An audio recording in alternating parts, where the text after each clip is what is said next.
again to my friends at MajorTim.space. It's been about a year almost now since we talked about the fun we had during the launch of STS-121, and thought it was time to talk a little bit more about mission control. This time we're going to take a look back at the history of mission control, starting with its beginnings at Cape Canaveral Air Force Station, all the way to when it came here to the Mission Control Center at the Johnson Space Center, at the time known as the Manned Spacecraft Center. So without going into much more detail right now, let's take a look at how it all started back in the early 1960s. Today we'll look briefly at the background of the Mission Control Center and how it has changed over the years. The newly formed National Aeronautics and Space Administration's Manned Task Force knew it would need the capability to monitor and control human spacecraft for the upcoming Mercury missions.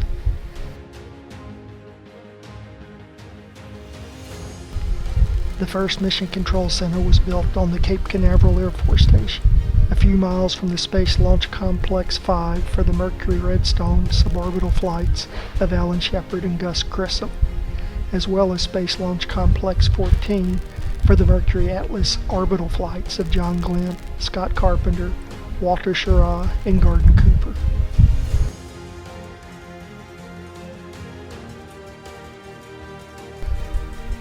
Both launch complexes used a heavily reinforced concrete blockhouse adjacent to the pad to control the launch, with the Mercury Mission Control Center in a separate building much further from the pads to control the mission after launch.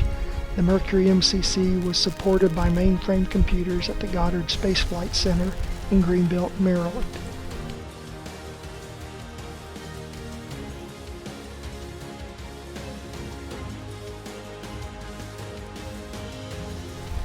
Due to the more complex and longer missions set for the Gemini and Apollo programs, a more capable mission control complex was needed, which would include an in-house computer capability.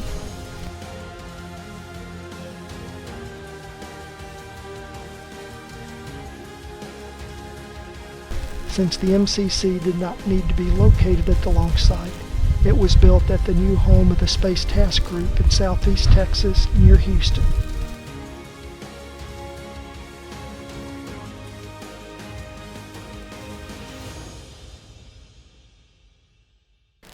The Manned Spacecraft Center was built between 1962 and 1965 on 1,000 acres of land owned by Rice University and leased to NASA, along with an additional 620 acres of land bought by NASA for a total of 1,620 acres.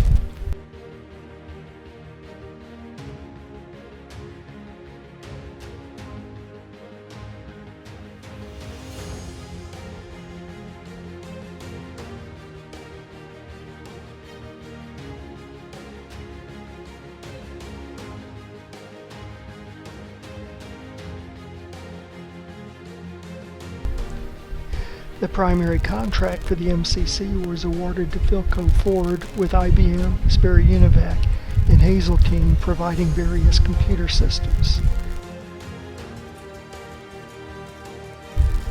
Ford designed and fabricated the consoles and custom telemetry, command, video, and voice processing equipment from offices in the Clear Lake area near Houston to populate the new MCC.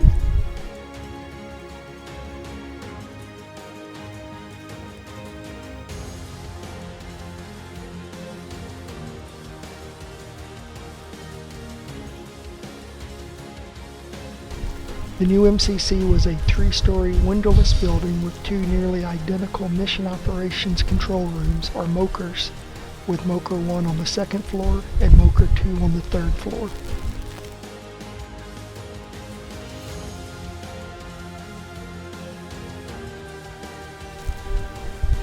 The first floor was dedicated to the mainframe computers, custom telemetry command and voice processing systems with video processing capabilities on the 3rd floor.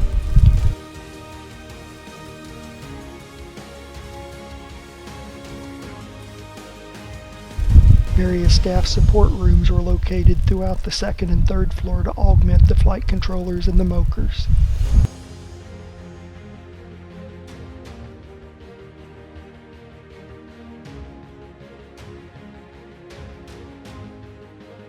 It supported the first manned Gemini mission, Gemini 3, in March 1965 in a flight following role with the Mercury Control Center still prime.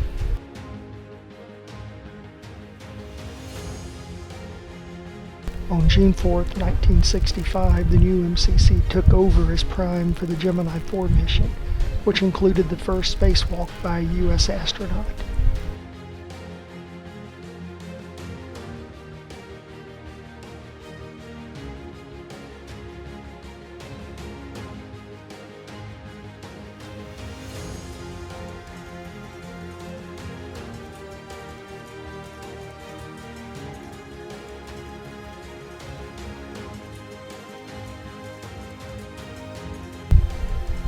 Moker 2 supported the Gemini flights in all but the first manned Apollo mission. Apollo 7 was controlled out of Moker 1, as were the Skylab and Apollo-Soyuz missions.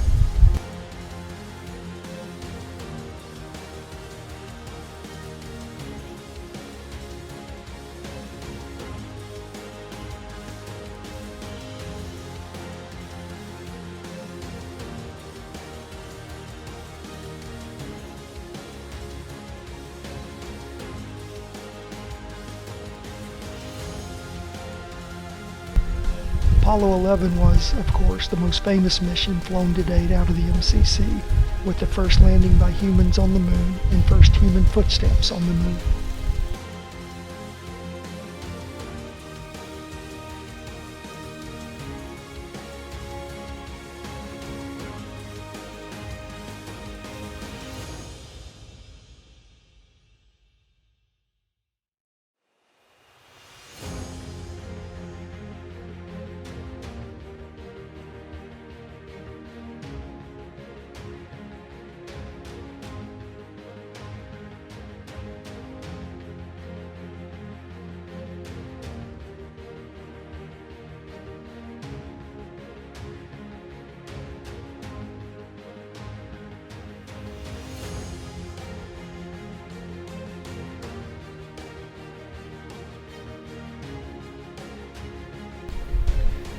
The first 4 shuttle missions were flown out of Moker 1, while Moker 2 was going through extensive upgrades. The next several missions were moved to Moker 2 for upgrades to Moker 1. Support alternated between the 2 rooms, now called flight control rooms or FICRs, until the Challenger accident on January 28, 1986. By this time, FICR 2 had been declared a National Historic Landmark and would be preserved in the Apollo configuration when not needed for shuttle. It was used for classified shuttle missions until December 1992, then left in place with minor changes to better reflect the Apollo era. FICR 1 continued to support non-DoD missions, while major upgrades for the MCC were being developed, including a 5-story annex originally intended to be dedicated to Space Station Freedom support. Due to budget issues that canceled Space Station Freedom, coupled with difficulties integrating upgrades into FICR 1 for a new workstation client-server capability, the new control room was redesignated as the upgraded Space Shuttle Control Room. It did not have the elevated platforms for each row of consoles and featured front projectors instead of a rear projection room.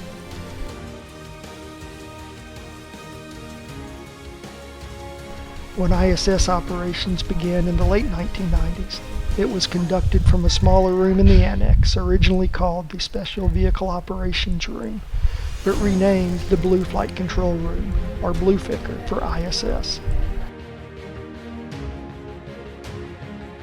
The Blue FICR could not hold all ISS positions, but otherwise served the ISS program well until October 2006, when the team moved back into a newly upgraded FICR 1 with the same capabilities as the White FICR and Blue FICR, but larger. Following the Space Shuttle program, NASA began the next major upgrades to the MCC, incorporating more security features, more common front room hardware with highly virtualized resources. The Blue Ficker received the first upgrade and was used in 2014 in a partially upgraded mode with new consoles to support the first flight of the Orion spacecraft on the Exploration Flight Test 1 mission. The White Ficker was fully upgraded to the 21st century MCC capability, called MCC 21, and began supporting ISS simulations in 2015.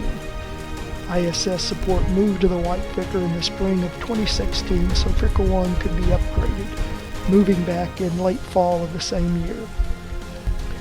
All currently planned upgrades are in place at this time, with ISS support out of Ficker 1 and the Boeing CST-100 Starliner and Artemis program sharing the White Ficker along with adjacent support rooms and the Blue Ficker.